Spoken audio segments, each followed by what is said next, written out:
Bonjour à tous et à toutes et à tous. Bienvenue à cette 11e édition de notre série de Lunch and Learn. Ces événements sont organisés par la chaire sur la modération des coûts financiers de la France. Pour celles et ceux qui nous rejoignent pour la première fois, les Lunch and Learn visent à proposer une présentation courte sur une thématique liée à la modération des contenus. Je suis Clara Tabuteau, chargée de projet au sein de la chaire, et j'ai le plaisir d'accueillir Jessica Galisser. Jessica est chercheuse senior au sein du think tank Interface. Dans votre récent article rapport Mind the Gap, vous analysez les limites des dispositifs de vérification de l'âge. Vous y rappelez notamment le cadre juridique applicable, mais aussi ses lacunes, et vous proposez des solutions et orientations concrètes pour y pallier. Dans un contexte où les exigences de protection des mineurs se renforcent, et à la suite de l'ouverture fin mars notamment d'une enquête par la Commission européenne à l'encontre de Snapchat, cette présentation permettra donc de poser les principaux termes du débat. Après un bref exposé d'une vingtaine de minutes, on aura un temps de questions et réponses qui sera ouvert. Chacun et chacune d'entre vous pose ces questions tout au long de la session afin que je puisse les relayer. Et sans plus attendre, Jessica, je vais vous céder. Merci beaucoup. Alors, je ne sais pas si c'est moi qui ai un problème de connexion, mais ça a coupé de temps en temps, donc j'espère que vous m'entendrez bien.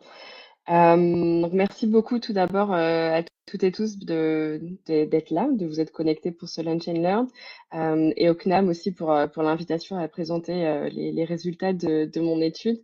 Peut-être quelques mots sur Interface avant de commencer, parce que je pense que c'est un acteur qui n'est pas forcément connu en France. Donc, nous sommes un think tank qui s'intéresse à tout ce qui est politique publique du numérique, qui existe depuis une quinzaine d'années maintenant, qui est originellement basé à Berlin, mais qui s'est ouvert depuis plusieurs années progressivement à l'européen. Et aussi au niveau des États membres. Donc moi, par exemple, je suis basée à Paris, j'ai des collègues qui sont également à Bruxelles. Euh, et donc, on a plusieurs programmes de recherche. Moi, je suis plus concentrée sur tout ce qui est régulation des plateformes en ligne avec un focus spécifique sur les mineurs. Mais j'ai des collègues qui travaillent également, qui font de la recherche sur l'IA, sur les infrastructures en termes d'IA, sur la cybersécurité, sur les droits numériques, sur la surveillance. Donc voilà, si tous ces sujets vous intéressent, je vous invite à suivre nos travaux. Il y a très souvent des nouvelles choses qui sont publiées ou des événements organisés.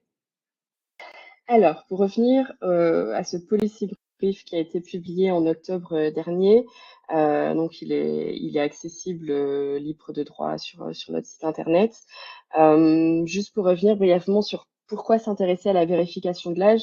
Alors, c'est un sujet en arrivant chez Interface, parce que je suis arrivée au mois de juin l'année dernière. Je m'étais dit, je veux changer un petit peu de sujet et arrêter de me focaliser sur la vérification de l'âge. Et en fait, c'est un sujet auquel on revient tout le temps, dès lors qu'on essaie de protéger spécifiquement les mineurs par rapport aux majeurs.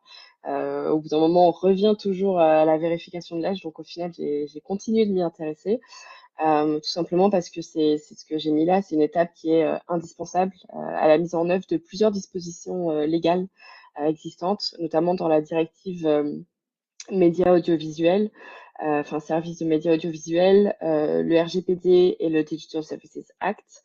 Donc par exemple, dans la directive AVMS et dans le DSA, il y a une disposition légale qui requiert qui interdit la publicité ciblée à l'encontre des mineurs. Donc pour mettre en place ce genre de disposition, les services en ligne sont bien obligés de savoir s'ils s'adressent à un mineur ou à un majeur pour pouvoir ajuster l'expérience en ligne qu'ils proposent. Et également, la deuxième raison que je cite ici, c'est que la vérification de l'âge, elle est souvent présentée dans les débats médiatiques et politiques essentiellement comme la pierre angulaire de la protection des mineurs en ligne, alors que c'est un des maillons les plus faibles, comme on va le voir, de la chaîne de protection. Je voudrais juste revenir brièvement sur le contexte, car pour moi, il y a eu vraiment un tournant en 2025 avec énormément d'initiatives en termes de politique publique, que ce soit au niveau national ou au niveau des États membres. Donc, je voulais juste faire quelques rappels ici.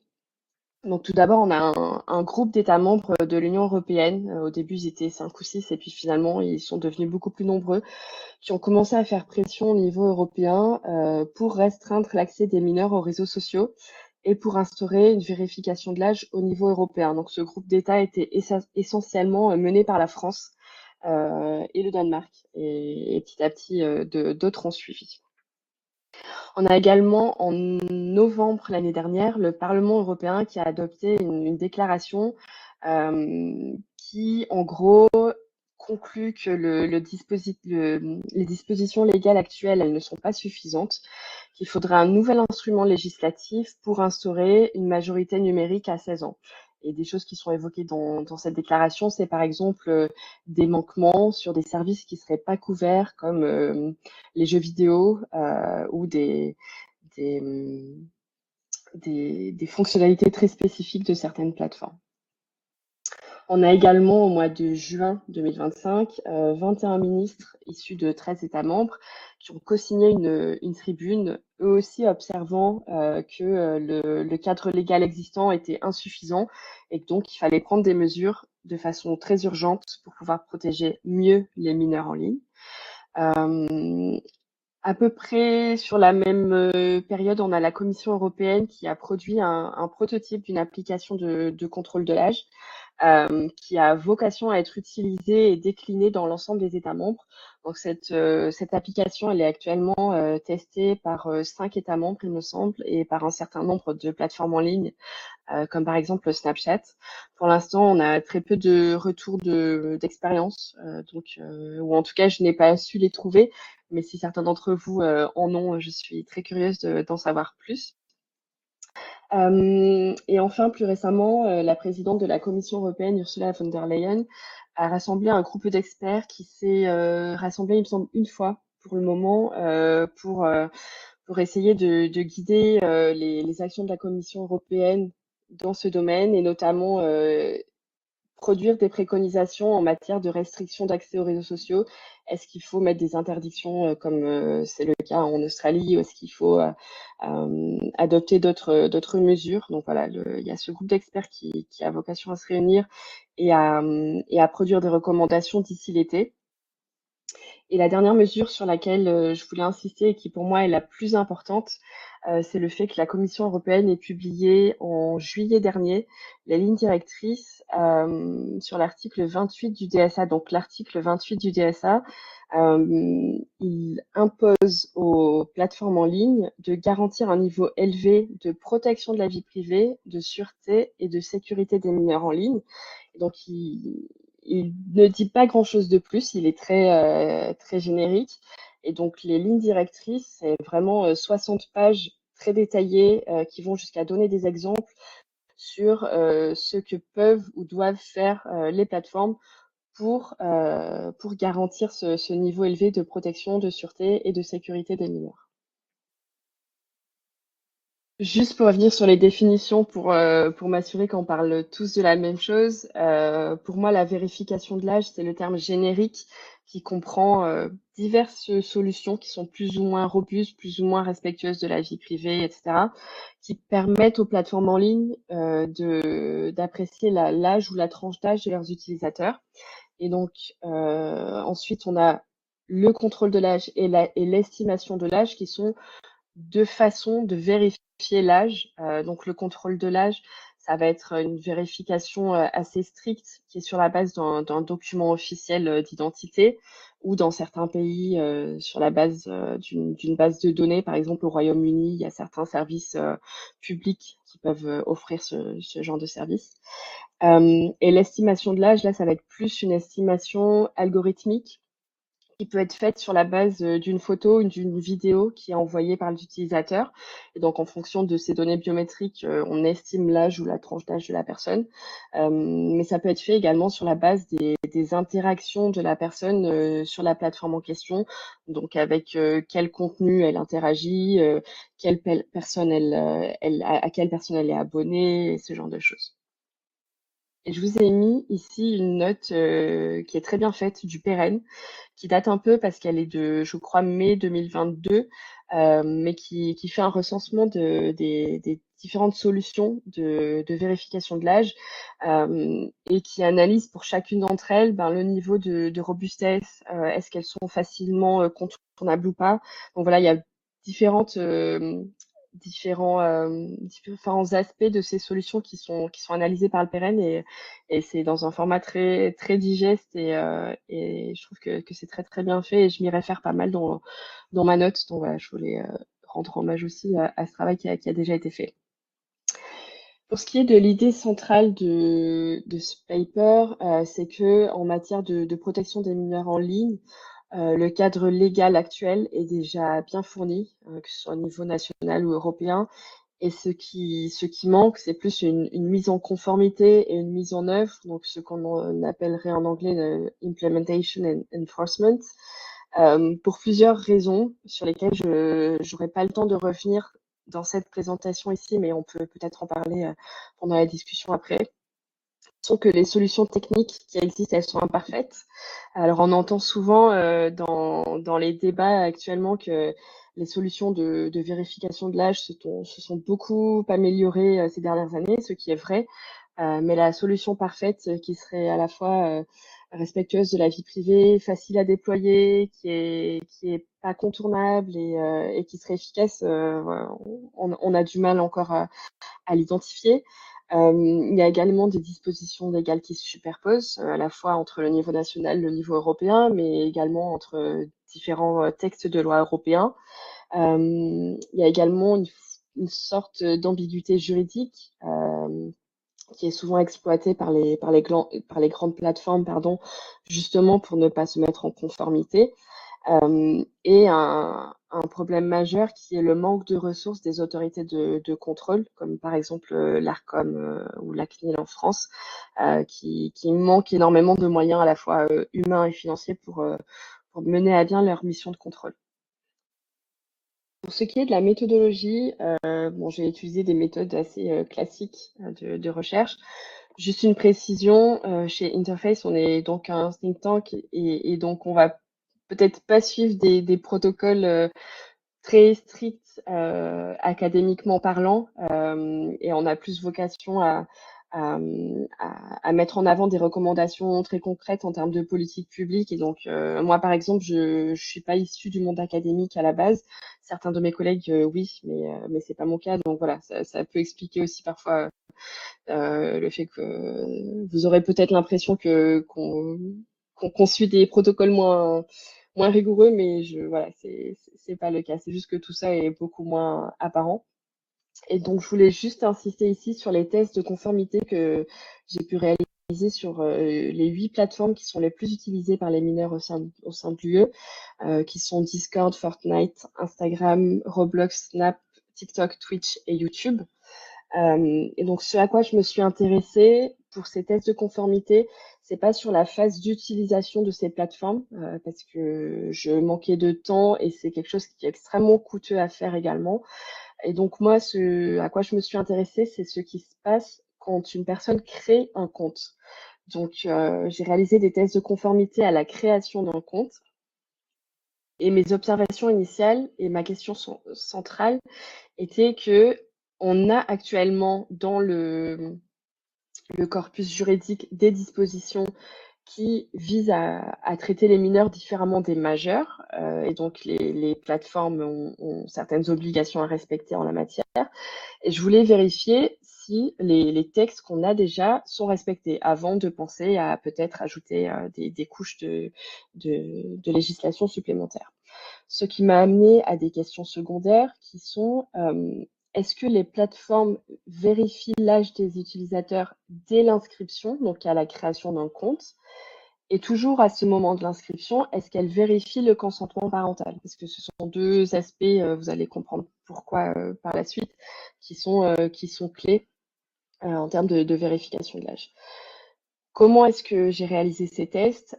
Tout simplement, j'ai créé des comptes sur l'ensemble de ces 8 plateformes en utilisant les dates de naissance d'adolescents de 14 ans Et en cas de blocage, parce que ça est parfois arrivé, je revenais en arrière en indiquant avoir 16 ans. Et si je rencontrais à nouveau un blocage, là, j'indiquais avoir 18 ans ou plus. Donc, pour ce qui est des résultats des tests à l'inscription, donc je vais essayer de passer rapidement. L'ensemble des 8 plateformes, finalement, a recours à l'autodéclaration comme tactique de vérification de l'âge à l'inscription. Donc, il n'y a pas de vérification robuste de l'âge à l'inscription, en tout cas. Aucune n'a mis en place de vérification du consentement parental. Il y a juste YouTube qui a tenté d'aller un peu plus loin, mais qui a mis en place une technique qui est assez facilement contournable, dans le sens où pour créer un compte YouTube, il faut avoir un compte Gmail associé auquel un mail est envoyé pour que l'adulte ou le représentant légal, en tout cas, valide l'inscription, donc la création du compte YouTube enfant. Sauf que tout ce que j'ai eu à faire pour contourner cette obligation, c'est créer un nouveau compte Gmail en indiquant que j'avais plus de 18 ans et faire envoyer la demande de vérification à ce compte-là. Donc au final, un enfant peut très bien se créer un compte Gmail et auto-valider la création de son compte YouTube. Donc voilà pour les résultats. Vous avez accès à des résultats beaucoup plus détaillés dans le policy brief, mais j'aurai pas le temps de les évoquer ici. Pour ce qui est de l'interprétation des résultats, alors ici aussi encore je prends des grosses précautions. Ça ne veut pas nécessairement dire qu'il y a une entrave à l'ensemble des dispositions légales existantes et que j'évoquais plus tôt. Car dans ces dispositions, il n'y a pas forcément la notion que la vérification de l'âge, elle doit être faite dès l'inscription. Et dans les faits, ce que font la plupart des plateformes en ligne, notamment les réseaux sociaux, c'est de mettre en place des techniques d'estimation de l'âge, mais plutôt dans la phase d'usage en fonction de l'interaction des personnes sur leur service. Par exemple, YouTube est une des plateformes qui va le plus loin en la matière. Et en gros, si l'algorithme de YouTube détecte que la personne est potentiellement mineure, alors là, il y a un contrôle plus strict qui est fait et la personne doit télécharger un document d'identité et vraiment prouver son âge. Mais ça ne se passe pas au niveau de l'inscription en tout cas. Une autre nuance, c'est que l'article 8.1 du RGPD, par exemple, précise qu'un contrôle parental est requis si la base légale qui est utilisée pour collecter et traiter des données personnelles est le consentement. Or, ce qu'on observe sur les 8 plateformes auxquelles je me suis intéressée, c'est que le consentement n'est pas la base légale qui est utilisée pour collecter et traiter des données à l'inscription. Donc ici, il n'y a pas d'entrave à l'article 8.1 du RGPD. Mais en revanche, la base légale qui est utilisée par l'ensemble des 8 plateformes pour pouvoir collecter et traiter les données personnelles en vue de créer le compte, c'est le droit, enfin l'exécution d'un contrat, pardon.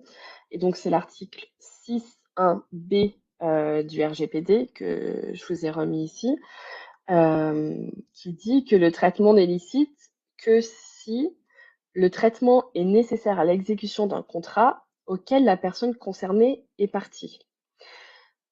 Or, dans la plupart des États membres, l'âge requis pour pouvoir signer un contrat, c'est de 18 ans, sauf si l'accord est donné par un représentant légal. Donc, en gros, mon interprétation, en tout cas, c'est que sans effectuer un contrôle de l'âge à l'inscription, le service en ligne n'a pas moyen de savoir si l'utilisation à l'âge requis dans l'État membre où il réside, donc la capacité juridique pour signer un contrat. Donc, le service n'a pas moyen de savoir si le contrat est valide. Et l'interprétation juridique que j'en fais, c'est que si le contrat n'est pas valide, le traitement de données qui est fait n'est pas valide non plus. Et donc là, il y a entrave à l'article 6.1b du RGPD. Et idem, sans un consentement parental à l'inscription pour les mineurs, on n'a pas de moyen de savoir que ce traitement est licite et que donc le service respecte cet article du RGPD. Ma conclusion ici, ce n'est pas de dire que le contrôle de l'âge ne fonctionne pas, qui n'est ni appliqué par les plateformes, ni contrôlé par les régulateurs qui sont censés vérifier l'application. Mon objectif, c'était plus de dire, regardons déjà le corpus de texte existant, s'il n'y a pas des dispositions qui imposent déjà un contrôle de l'âge. Donc c'est ce que j'ai voulu montrer avec une revue du cadre légal qui est également en annexe du Policy Brief. Il y a des dispositions dans le RGPD, il y a des dispositions dans le DSA, il y a des dispositions dans la directive HVMS. Mais en revanche, la vérification de l'âge ne réglera pas tous les problèmes. On le présente souvent comme la solution qui fait que si on la met en place, les mineurs seront protégés et on pourra passer à autre chose. Ce que je voulais montrer, c'est aussi que, bien sûr, les mineurs constituent un public particulièrement vulnérable et donc il faut les protéger davantage. Mais aucun internaute, y compris adulte, ne devrait être exposé à des contenus illicites ou nocifs ou à des conceptions addictives ou trompeuses. Et donc qu'il faut privilégier des approches plus holistiques qui protègent l'ensemble des internautes et qui surtout poussent les plateformes à mettre le bien-être de leurs utilisateurs au-dessus de l'engagement ou du profit et de l'exploitation des données. Donc, quelques pistes de solutions et peut-être des recommandations pour aller un peu plus loin. Mettre l'accent sur la mise en conformité avec l'article 28 du DSA et les lignes directrices que j'évoquais plus tôt. Là, le message, c'est plus, on a déjà l'article 28 du DSA, qui est un texte, somme toute, assez récent. Les lignes directrices datent de juillet dernier, donc elles n'ont même pas un an. Donc, il faudrait, à mon sens, avant d'envisager une couche supplémentaire d'obligations légales, déjà voir ce qui est possible de faire avec cet article 28. Et on a déjà des conclusions préliminaires qui ont été rendues par la Commission européenne sur TikTok, par exemple. Il y a d'autres enquêtes en cours sur Meta. Donc, avant d'aller plus loin, voyons ce qui peut être fait avec les dispositions existantes. Ma deuxième préconisation, c'est vraiment d'agir au niveau européen, qui est pour moi le seul niveau efficace si on veut en plus contrer tout le discours des plateformes qui souvent utilisent le manque d'harmonisation et la fragmentation juridique comme une excuse pour ne pas se mettre en conformité. Donc voilà, je serai quand même prudente sur toutes les initiatives actuelles au niveau national, y compris en France. Il y a besoin également de plus de recherche parce que moi, je me suis intéressée à ce qui se passe quand on crée un compte, mais bien sûr, il faudrait également faire des tests de conformité à l'usage sur une période beaucoup plus longue.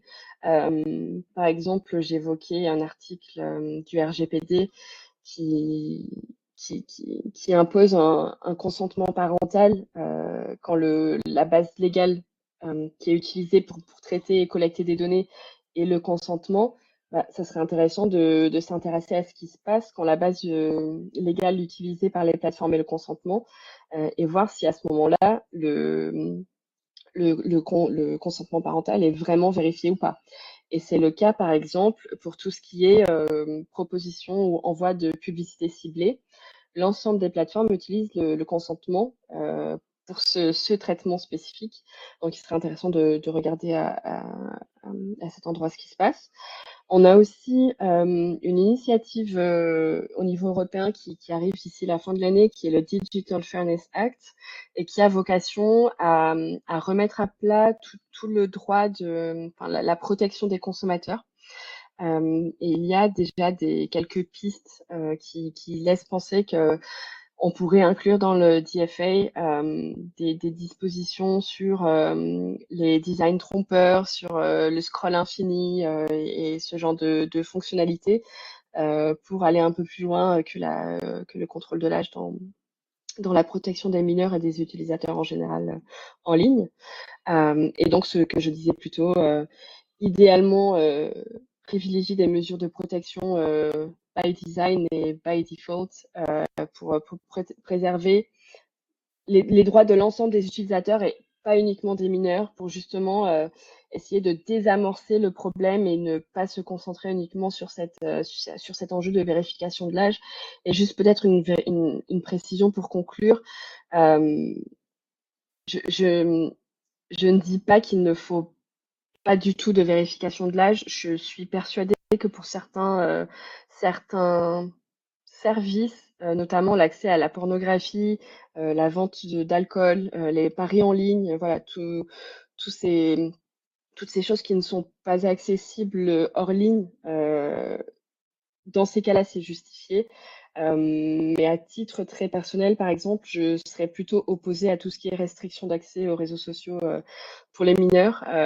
Mais bon, voilà, c'est un débat très actuel et je vais m'arrêter là pour laisser aussi l'opportunité à chacun de poser des questions et de réagir. Et on peut peut-être revenir dans le courant de la discussion sur les développements plus récents au niveau français et européen ou peut-être aussi les conséquences des décisions juridiques aux États-Unis, l'impact que tout ça peut avoir au niveau européen. Donc voilà, je suis désolée, j'ai été un peu plus longue que prévu et je peux aussi avoir tendance à me perdre dans les détails, donc n'hésitez pas vraiment si vous avez des questions ou si des choses n'étaient pas claires. Voilà, je peux revenir dessus et essayer de réexpliquer. Merci beaucoup. Merci beaucoup. Au contraire, c'était très clair. Je vais commencer par lire les premières questions qui sont dans le chat. N'hésitez pas à en ajouter si vous en avez d'autres. Donc, on a une première question. Bonjour, merci pour cette présentation. En lien avec les tests que vous avez effectués, est-ce que les comptes associés étaient différents à chaque fois? Et est-ce qu'ils avaient été créés environ dans le même temps que les comptes sur les plateformes? Alors, ce qui est intéressant, c'est que c'était tout le temps les mêmes comptes. Par exemple, si j'ai tenté de créer un compte sur Instagram en disant que j'avais 14 ans et que je rencontrais un blocage, j'avais juste à revenir en arrière et j'ai pas eu besoin de créer un nouveau, enfin d'utiliser un nouveau nom d'utilisateur par exemple, ou à recommencer tout le processus. C'était vraiment juste revenir en arrière et indiquer une date de naissance différente. Et les tests ont été tous réalisés le même jour et de mémoire sur la même demi-journée. Donc c'est voilà, c'est quelque chose qui a été assez simple à faire. Et pour aucune des plateformes, j'ai dû vraiment euh, créer plusieurs comptes. C'était vraiment à chaque fois créer un compte utilisateur et revenir en arrière si certains blocages étaient mis en place par la plateforme elle-même. D'accord, merci beaucoup. Je vais passer à la prochaine question. Donc, je vais la lire en entier, c'est un peu long. Bonjour, la vérification de l'âge implique souvent de transmettre aux plateformes en ligne la carte nationale d'identité parents et enfants. Transmettre ce type de document officiel me semble risqué. Est-ce qu'il existe d'autres modalités pour justifier de son identité auprès des réseaux sociaux, une photo ou une vidéo de l'individu, données biométriques? D'autant plus que même en tant que de nombreux parents pour préserver l'identité de son enfant utilisent un pseudo, une fausse identité pour l'adolescent ou une fausse date de naissance, puis les données de l'enfant pour le préserver. La transmission de la carte nationale d'identité, à mon sens, lie le risque d'usurpation d'identité, de divulgation de données personnelles, dans un contexte avec de nombreuses fuites de données et des acteurs peu vertueux, notamment les réseaux sociaux, qui ne respectent pas du tout la réglementation RGPD DSA. À mon avis, le remède paraît lui-même source de nombreux risques, les réglementations n'étant pas véritablement appliquées et contrôlées. Merci pour cette question. Si vous voulez réagir par rapport à Merci ces... beaucoup. Alors, je vous invite vraiment à lire la note du Pérenne que j'ai partagée dans ma présentation sur ce sujet-là précisément, parce que ce qu'il montre très bien, c'est que plus une solution est robuste, donc par exemple une vérification via un document d'identité, plus elle est intrusive. Parce que quand on transmet un document d'identité, on transmet pas juste l'information qu'on a plus ou moins de 18 ans, on transmet également notre âge, potentiellement notre adresse et beaucoup d'autres données identifiantes. Donc c'est la solution la plus robuste, mais à la fois la plus intrusive, qui respecte pas forcément le principe de minimisation des données qu'on peut retrouver par exemple dans le RGPD. Et c'est pour ça que la conclusion également du PRN, c'est que la solution parfaite pour le moment n'existe pas. Il y en a qui s'en approchent avec des solutions qu'on appelle à double anonymat, qui sont poussées notamment en France. Mais en fait, c'est un peu à double tranchant parce qu'il existe en effet d'autres façons, comme je le disais, de vérifier l'âge par une estimation algorithmique. Donc, ce qui est en un sens moins intrusif, même si il y a de l'analyse de données personnelles qui entre en jeu. Mais ce qui est estimé, c'est l'âge ou la tranche d'âge de la personne. Donc, on n'a pas besoin de connaître son âge précis, ni son nom et d'autres données. Mais le revers de la médaille, c'est que ces techniques-là, elles sont aussi moins précises. Et pour l'accès à certains contenus, par exemple, si on prend l'accès aux sites pornographiques, si l'interdiction elle est stricte et qu'elle dit en dessous de 18 ans, on n'a pas le droit d'y accéder, reposer sur une estimation de l'âge, ça peut être risqué parce qu'il y a des marges d'erreur. Donc ensuite, tout dépend bien sûr des marges d'erreur et on peut se dire que si un mineur de 17 ans accède à un site pornographique, ça reste moins grave que si des mineurs de 9 ou 10 ans y ont accès. Mais donc voilà, c'est tout un équilibre à trouver en fonction bah, de s'il y a une interdiction d'accès au contenu ou pas, ou si il est juste recommandé que les mineurs n'y aient pas accès. Et puis en fonction aussi de l'acceptabilité sociale. Il y a eu à un moment une tentative de passer par France Identité ou France Connect, par exemple, pour justement faire de la vérification de l'âge pour l'accès aux sites pornographiques. Je pense que ça, il y a une grande partie de la population qui n'est pas du tout prête à le faire. Et donc, j'avais coécrit une étude pour Renaissance numérique il y a 3 ou 4 ans, où justement on préconisait une approche déjà au niveau européen et qui soit proportionnée à l'objectif recherché et surtout qui permettent aux personnes qui doivent prouver leur âge de choisir la solution qu'elles préfèrent, à laquelle elles préfèrent recourir. Il y a des personnes pour lesquelles télécharger un document d'identité, ça ne va pas leur poser de problème, quand d'autres vont préférer une estimation de l'âge par selfie ou par téléchargement de vidéo. Il y a même maintenant des choses qui se font par analyse des mouvements des mains, qui apparemment sont très fiables. Mais donc voilà, plus une solution est robuste, plus elle est intrusive, et moins elle est intrusive, moins elle va être précise. Donc ça dépend vraiment des cas d'usage et de l'objectif recherché, je dirais. Mais c'est vrai que c'est peut-être quelque chose qui mériterait un vrai débat public sur notamment l'acceptabilité sociale et où on pose les priorités parce que je suis désolée, je suis longue dans ma réponse, mais c'est quelque chose qu'on retrouve souvent dans le débat autour de la vérification de l'âge, avec d'un côté les organisations de défense les organisations de protection de l'enfance qui s'opposent à tous les experts de la vie privée, les experts en cybersécurité, parce que c'est un peu un terrain irréconciliable et c'est un peu la question de comment comment garantir à la fois la vie privée et la protection des mineurs. Et en fait, pour l'instant, il y a toujours eu besoin de choisir l'un plutôt que l'autre. Et donc, c'est peut-être ça aussi qui nécessite un débat public dans le sens où pour protéger les mineurs, est-ce qu'on est prêt à renoncer un petit peu à une partie de notre vie privée? Est-ce qu'on est prêt à prouver notre identité pour faire en sorte que les mineurs soient pas exposés à certains contenus ou certaines pratiques en ligne qui sont préjudiciables? Ou est-ce que on se dit, non, la protection des mineurs doit pas être un cheval de Troie qui permet d'introduire certaines failles dans les systèmes qui vont permettre par la suite de faire de faire du détournement d'identité ou voilà, d'introduire des failles de cybersécurité. Donc c'est tout un débat qui n'a malheureusement pas lieu, mais qui mériterait certainement d'être posé. Merci beaucoup. Toujours sur cette question, plus en lien avec ce que vous disiez sur les tranches d'âge, la question suivante, donc tout à fait alignée avec votre propos sur le fait qu'avant de prendre des nouvelles dispositions légales, il faut mettre en œuvre les règles existantes.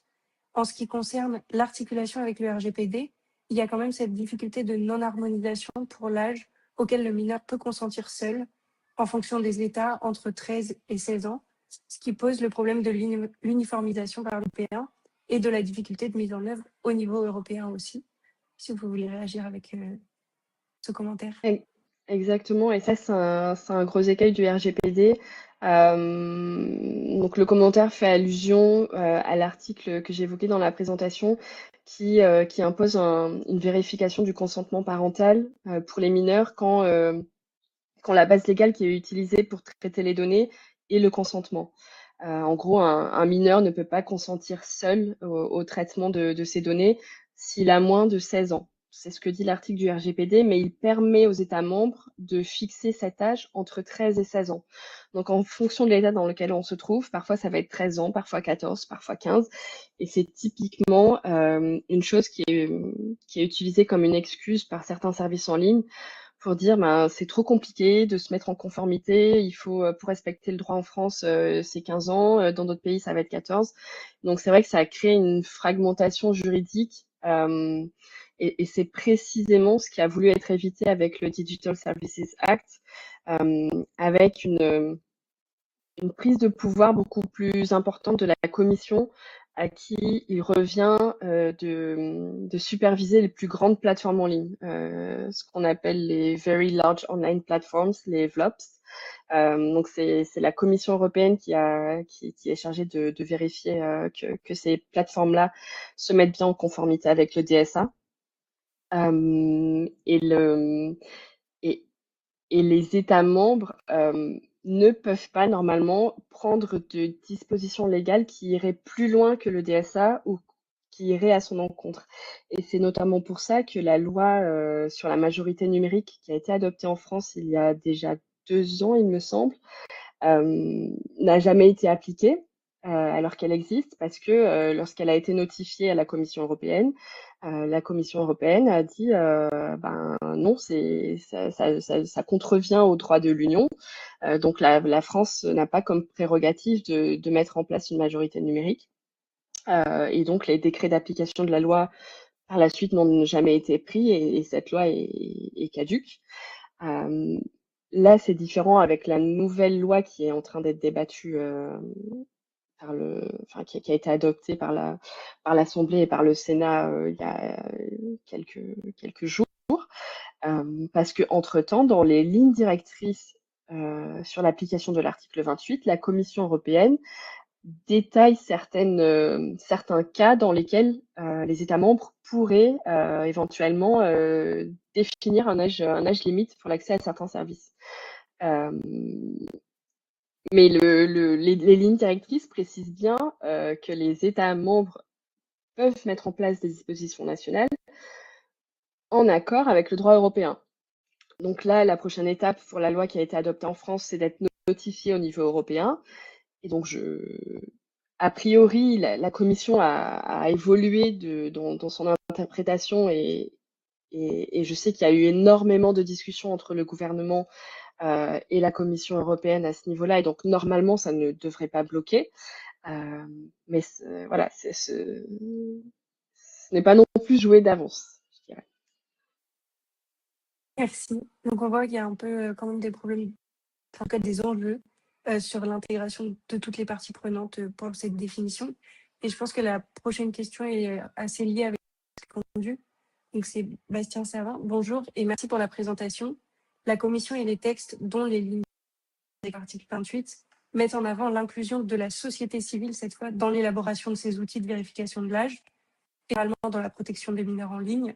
Avez-vous un retour d'expérience sur ce point, des exemples où vous ou vos collègues ont été et idéalement vus par les plateformes ou les autres acteurs publics? Alors non, Pas personnellement, on n'a pas de retour d'expérience là-dessus. Quoi vous dire de plus? C'est vrai que le DSA, de façon générale, et pas uniquement sur la protection des mineurs, insiste sur le rôle clé que doit jouer la société civile. D'expérience, enfin, l'expérience personnelle que j'ai, c'est quand même que les preuves qui sont mises en avant, les préconisations sont entendues, en tout cas au niveau européen. On a du répondant quand on partage nos études avec les équipes à la Commission européenne, par exemple, qui s'occupent de ces sujets. Il y a énormément d'intérêt. Il y a aussi un manque de personnel, y compris au niveau de la Commission européenne. Et donc, il y a tout un tas de choses que les équipes voudraient faire en termes d'enquête sur certaines plateformes, mais qu'elles n'ont pas la bande passante pour faire. Et donc, il y a énormément d'appels du pied qui sont faits à la société civile pour justement apporter des preuves de conformité ou non-conformité à certaines dispositions. Sur ce qui est d'inclure la société civile dans les solutions de vérification de l'âge, je n'ai rien vu de spécifique là-dessus. Je sais qu'il y avait un projet européen qui s'appelait EU Consent, qui était mené par un consortium à la fois d'acteurs privés, publics, et il me semble qu'il y avait aussi des organisations de la société civile. Mais je ne sais pas du tout aujourd'hui où ça en est et si ça a porté ses fruits. Merci beaucoup. On a une question sur l'estimation de l'âge. Est-ce qu'existe-t-il de l'utilisation gérée par l'intelligence artificielle pour prouver, vous parliez des solutions où on peut regarder les mains des personnes. Est-ce que ce genre de solution peut créer un risque de falsification? Alors, je connais beaucoup moins l'aspect technique des choses. Ça dépend vraiment de chaque solution, de comment les modèles sont entraînés. Il y en a certains qui vont être très fiables et peu contournables. Et par exemple, l'analyse biométrique des traits du visage, par exemple, c'est quelque chose qui est déjà déployé en France pour l'accès au compte en banque. Donc pour certains usages, on sait le faire, c'est très fiable parce que il y a tout un processus qui est mis en place en amont avec la personne qui doit non seulement prendre une photo, mais souvent se filmer en train de faire certaines actions euh, et également montrer en même temps sa carte d'identité ou son document d'identité pour prouver que c'est bien la même personne et pouvoir avoir la personne en direct et le document d'identité. Ce qui empêche, par exemple, qu'un adolescent prenne la carte d'identité d'un parent et s'en serve. Il faut avoir la personne physique vraiment en même temps. Donc il y a certaines solutions qui existent, mais voilà, c'est quand même quelque chose de très lourd pour accéder à son compte en banque ou peut-être au service des impôts. La plupart des personnes vont être sans doute prêtes à le faire. Pour créer un compte sur les réseaux sociaux, peut-être pas. Donc oui, il existe déjà des solutions qui reposent sur l'IA et qui sont enfin de l'analyse algorithmique des mouvements ou de la voix. Et certains vont être plus falsifiables que d'autres. Mais on rejoint toujours le même défi qui est que plus c'est robuste, plus c'est contraignant et donc ça pose la question de la proportionnalité et de l'accessibilité. Merci beaucoup. Moi, j'avais une question par rapport. Vous avez évoqué au début les divers points qui n'allaient pas, notamment le manque de moyens. Est-ce que, Mhm. selon vous, il y a une autorité ou un acteur, enfin, ou une typologie d'acteur qui pourrait être à même d'avoir un effet levier ou d'agir en priorité pour réduire les décalages entre applications existantes? Je ne suis pas sûre de comprendre la question. Je suis désolée. Oui. parmi tous les acteurs donc, qui vont œuvrer à cette mise en œuvre, que ce soit les plateformes, les utilisateurs, la Commission européenne, les autorités nationales, est-ce que, selon vous, il y a par exemple une acteur qui peut avoir un effet levier, qui peut avoir en agissant, avoir un effet peut-être plus important qu'un autre pour que cette mise en œuvre elle soit davantage réelle, efficiente? Je pense que l'acteur qui a le plus de pouvoir dans la configuration actuelle, ça va être la Commission européenne. Et d'ailleurs, parmi les enquêtes qui sont ouvertes actuellement contre certains réseaux sociaux, la non-vérification de l'âge fait partie des choses qui sont analysées par la Commission. Et donc, je pense que à partir du moment où on aura des premières conclusions avec des premières sanctions à l'encontre de très grandes plateformes, ça devrait débloquer les choses et en tout cas, ça serait un premier témoignage que le DSA fonctionne et que on va l'appliquer parce on ne compte plus les lois qui sont très bien sur le papier mais qu'on n'applique pas par la suite et qui au final sont un peu inutiles. Donc déjà si on arrive à prouver que le DSA fonctionne, qu'il est efficace et que et que certaines décisions tombent, ça va faire effet domino et donc je pense que qu'ensuite la conformité va suivre parce que si en gros pour les autres plateformes c'est aussi un signal très fort pour elles qui est en gros c'est la fin de l'impunité et, et donc si vous ne vous mettez pas en conformité ben vous êtes les prochains.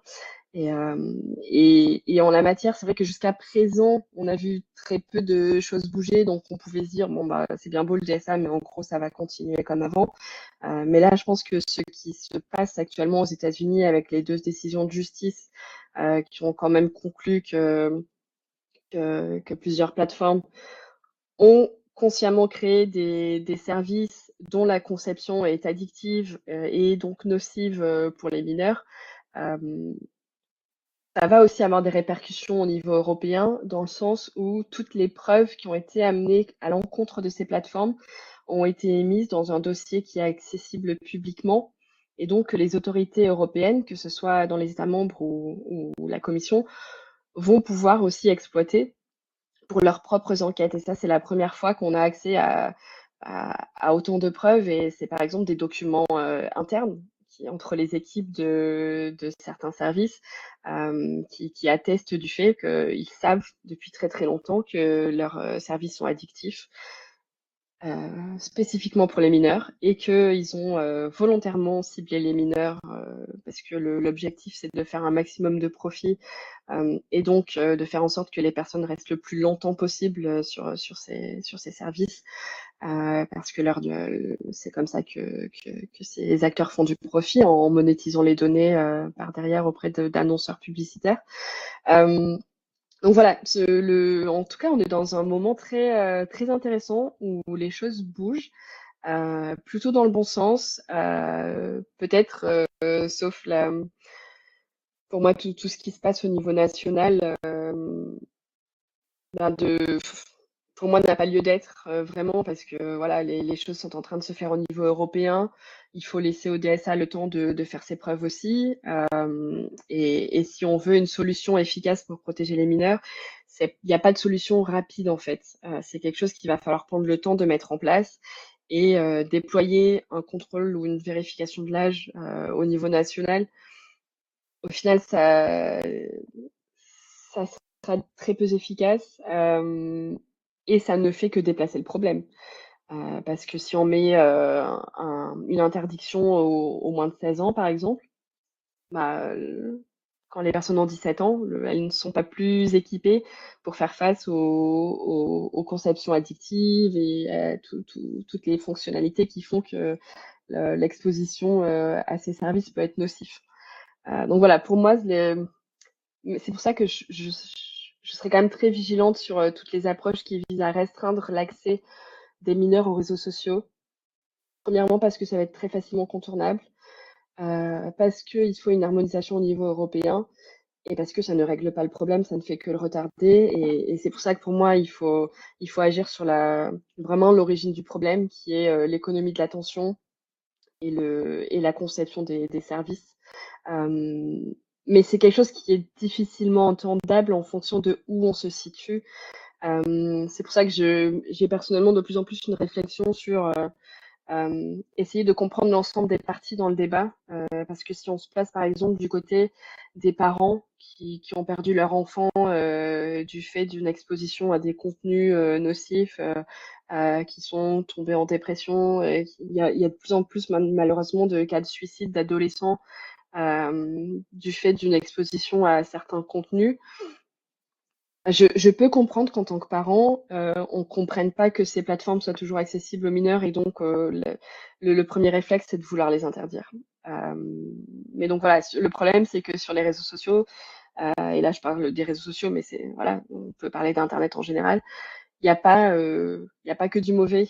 C'est aussi très utile pour certains adolescents pour construire leur sociabilité.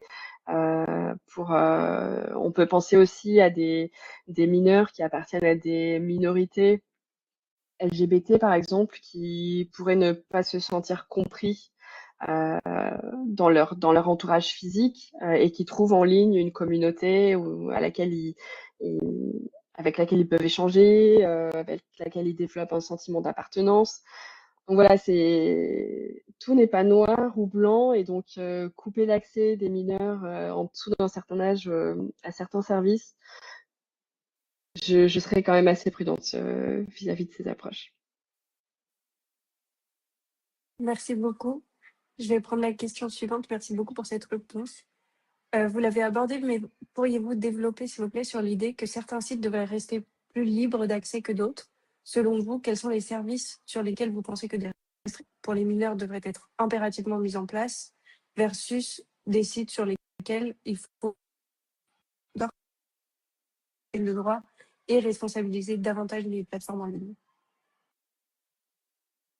Alors, c'est ce que j'évoquais un peu plus tôt. Pour moi, dès lors qu'il y a une interdiction d'accès, on devrait avoir une vérification qui permet de faire en sorte que la plupart des mineurs, en tout cas, parce qu'il y aura toujours un peu de contournement, ne puissent pas accéder aux services. Donc, j'évoquais tout à l'heure les sites hébergeant des contenus pornographiques, la vente d'alcool en ligne, les paris sportifs, les jeux d'argent. Donc, pour tout ça, je suis assez d'avis qu'une vérification de l'âge est nécessaire et un blocage de l'accès si la personne n'a pas l'âge requis. Euh, pour tout le reste, je serais beaucoup plus prudente, notamment pour les réseaux sociaux, pour toutes les raisons que j'évoquais juste avant. Donc je ne sais pas si j'ai besoin de plus développer, mais je pense que dans la réponse précédente, j'ai déjà pas mal insisté là-dessus. Et peut-être juste pour ajouter, je suis totalement d'accord sur le fait qu'il faille responsabiliser davantage les plateformes et c'est tout l'objectif du DSA. Et d'ailleurs, dans les lignes directrices de l'article 28, la Commission européenne elle-même précise les cas dans lesquels une vérification de l'âge ferait sens, les cas dans lesquels ça ne fait pas sens, les cas également dans lesquels une estimation de l'âge suffirait par rapport à un contrôle plus strict. Donc voilà, moi je n'ai pas non plus la légitimité de dire pour tel cas il faut telle méthode, mais en tout cas les lignes directrices de la Commission sont très très claires là-dessus et très intéressantes et donc mériteraient qu'on s'y intéresse peut-être davantage. Et elles vont jusqu'à donner des exemples concrets de sites, de contenus pour rendre la compréhension de tout ça plus facile. Donc elles font 60 pages, donc c'est pas très digeste, mais si on s'intéresse uniquement à ce passage-là, voilà, ça peut valoir le coup de regarder ce que dit la Commission européenne là-dessus. Merci, et ça revient finalement à ce que vous disiez par rapport à la proportionnalité des mesures, il me semble. Exactement. C'est Euh, totalement l'approche de la Commission européenne sur avoir une approche proportionnelle en fonction de la nocivité des contenus et aussi des interdictions qui peuvent exister ou pas. oui, et ça rejoint aussi quelque part le principe de minimisation du RGPD et beaucoup d'autres principes en droit du numérique européen. Je Exactement. pense qu'on va pouvoir soit prendre une dernière question, soit conclure. On a une question sur est-ce que ces interdictions, et ces interdictions sont faites au niveau européen, je suppose, peut-être, est-ce qu'elles devraient être faites au niveau européen? Si c'est possible de préciser peut-être. Ah oui, celle sur le tabac, par exemple, pour les sites spécifiques. Alors ça, je ne pense pas. C'est vrai que c'est pas une question sur laquelle je me suis pensée, mais je pense que c'est plutôt propre à chaque pays. Euh, ouais, je ne pense pas du tout que ça soit fait au niveau européen. Mais c'est vrai que c'est quelque chose qui serait intéressant à analyser pour faire une analogie entre les deux et voir si par exemple les entreprises qui fournissent des jeux en ligne ou du tabac ou ce genre de choses arrivent à se conformer au contrôle de l'âge, y compris en ligne, alors même que tout est différent en fonction des pays. Ça pourrait être aussi une preuve que c'est faisable et donc on pourrait avoir un historique ici qui est utile.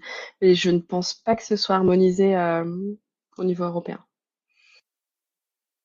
En effet, merci beaucoup pour cette présentation qui était très éclairante, pour vos réflexions et surtout pour votre nuance dans tout ce que vous avez pu évoquer, très intéressant.